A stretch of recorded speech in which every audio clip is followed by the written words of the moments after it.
is out there, he'll also get a black flag. When you make a hit on somebody, you hit that particular car, slam dunk the brakes, and line up your next shot. Don't hit him and say, well, I go left, boom, I can hit him right, I can hit him, and try to take out everybody in one backup job. That ain't gonna cut the mustard, fellas.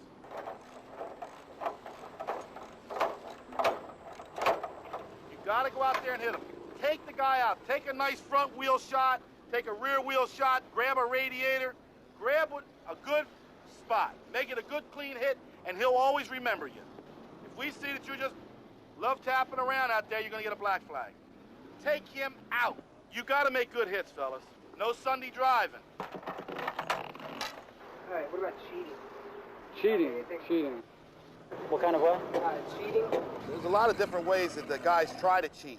The biggest cheating factor we have is tires.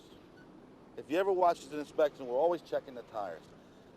Years ago, they used to run like a H78 15 tire LT light truck. It used to be like a 6 or 8 ply tire, like a 4 or 5 ply sidewalls.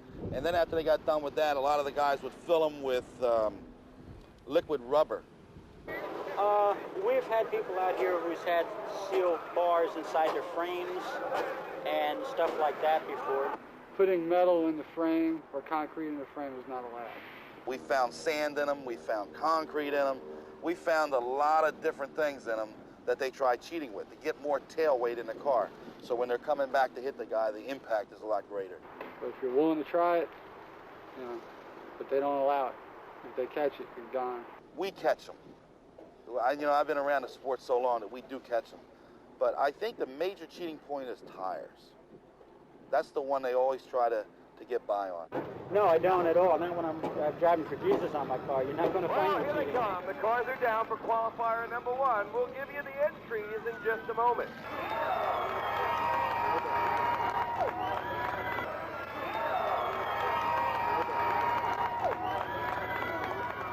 The other thing, fellas, is the numbers on the cars. You got a name, that's one thing, but you got to have a number as well. Everybody puts a number on the side of their car for one reason, the fans.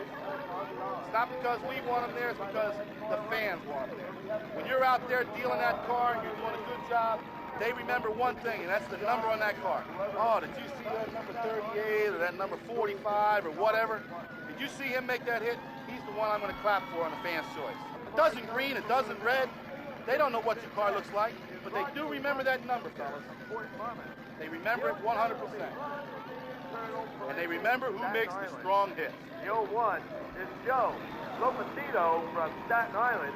69 Guy Bowman of Colonia.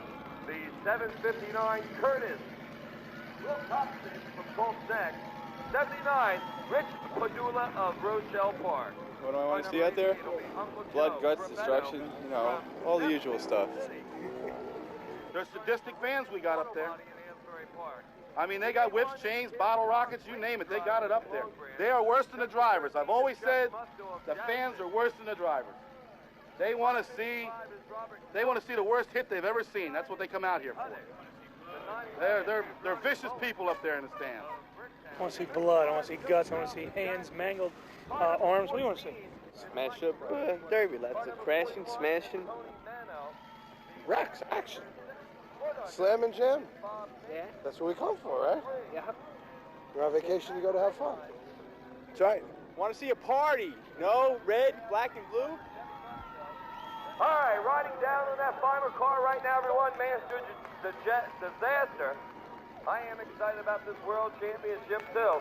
Multi-time champion in the referee's uniform. How about a hand for Whitey Miller? All right, this is Whitey Miller concentrating on the work at hand as we get ready to go with our first qualifier. What about the way they decorate these cars?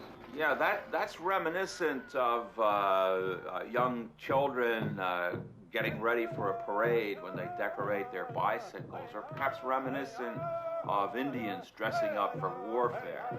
There's certainly an element of excitement here and a lot of preening and sending a message of combativeness and strength and foreboding through the decorations that they put on their cars.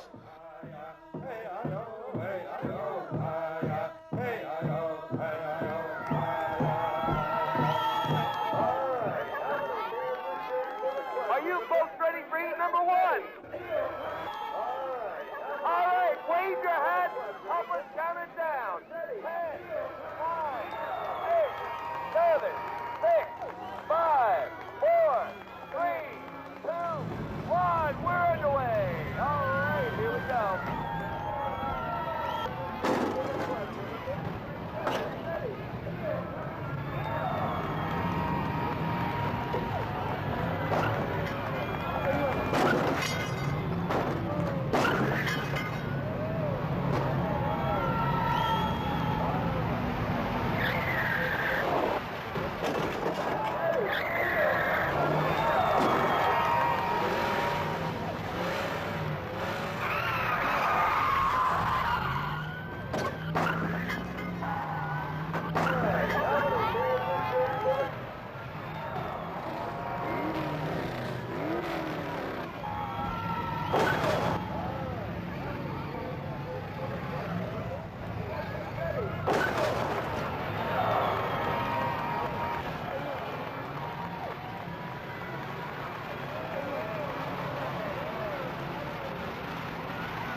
I was at a car show not too long ago, and I had a guy come up to me at the car show, and I had one of the cars there, all smashed up and everything. And he come up to the car, he goes, "Man, that is what a car's for." He says, "Not to sit and put in your garage with mothballs and everything." He says, "It's made to be used, and when it's ready to die, you take it out and you smash it up. Not this restoring where you lose your wife over it and everything else. It's made to be put away as a good thing. This is the way to do it." Well, we certainly, I suppose, have a much more variant society than many other cultures because we're composed of so many different kinds of peoples, and we have such vast resources that we're able to carry on many activities that other societies probably wouldn't allow themselves to get involved with. Secondly, we're a very wasteful society. Up until very recently, we seem to have had limitless frontiers to approach. We had plenty of territory and space, we had plenty of raw materials, and we didn't worry a great deal about conservation. People in Europe have been very conservation-minded for a long number of years, particularly conservation of gasoline, which has been in short supply to them and is a very expensive commodity. We continue to have very abundant resources in terms of metals. We at least do produce our own petroleum, and it's only recently that we're learning to conserve and prevent waste.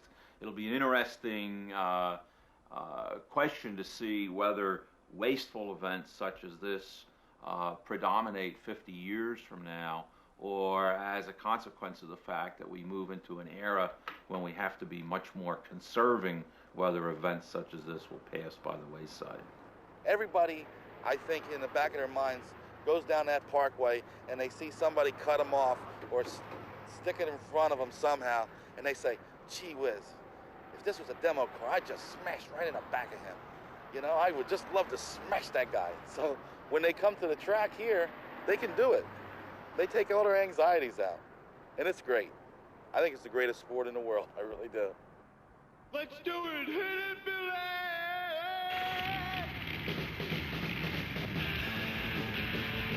Where do you want to go? I just don't know. Well, I know to the demolition.